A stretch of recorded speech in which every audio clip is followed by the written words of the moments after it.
My aunt read Gavin's baggage sleeve aloud and the beach house quit calling Brynn work. The lake week cracked because my aunt opened the wrong suitcase. Gavin was not blood family, but he had been around mine since high school.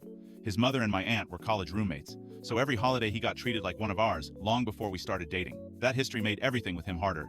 The woman under it was Brynn. According to Gavin, Brynn was a travel coordinator from his company who attached herself to whoever answered emails fastest. He said she was sloppy with boundaries, and not my problem. What I had instead were details that felt wrong in sequence. His phone face down at dinner, sudden solo work trips, and one June weekend when he said he had to detour through Charlotte for a client dinner. Then came back with hotel shampoo and a resort wristband mark he blamed on a conference welcome kit. I did not push hard because my grandmother had rented the lake house for all of us, and family vacations punish suspicion before they punish lying. By Thursday, everyone was dragging luggage into the hall for checkout. My Aunt Julie, who loves useful tasks, said she would sort airport bags by airline. Gavin had told me he was driving home.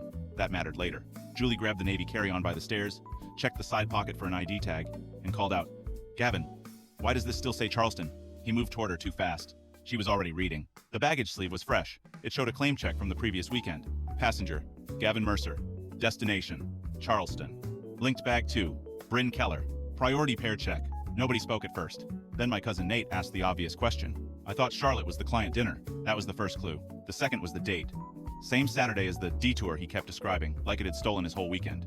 Not Charlotte, Charleston, a beach city he once told me Brynn loved because she turns every work event into vacation. Gavin said the airline linked their bags automatically because the company portal booked them under one account manager. That explanation might have lived another minute if Julie had not turned the sleeve over while trying to hand it back. Stapled behind it was the oversized baggage receipt. 2 checked bags, 1 golf case, 1 resort transfer charge.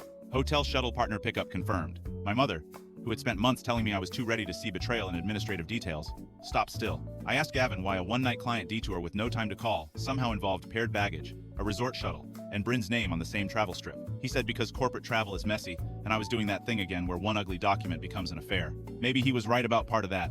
A baggage sleeve is not a bed. A shared transfer is not a confession. People could still argue he lied because the travel optics looked bad, not because anything physical happened. What nobody in that hallway could argue with was that he gave me Charlotte, gave the airline Charleston, and gave Brynn enough access to end up on a paired baggage strip he never meant my family to read. That was the turn. Up to then, the room had been managing me. After that, it started measuring him. Julie stopped fussing with luggage. Nate asked why a man supposedly driving home had an airline baggage claim tucked into his current suitcase. My mother asked why Brynn kept appearing at the edge of every work explanation after he spent months calling her harmless. Gavin kept saying nothing physical happened, that Brynn checked her bag under his booking because the desk line was chaos, and that Charleston only replaced Charlotte because the client changed plans.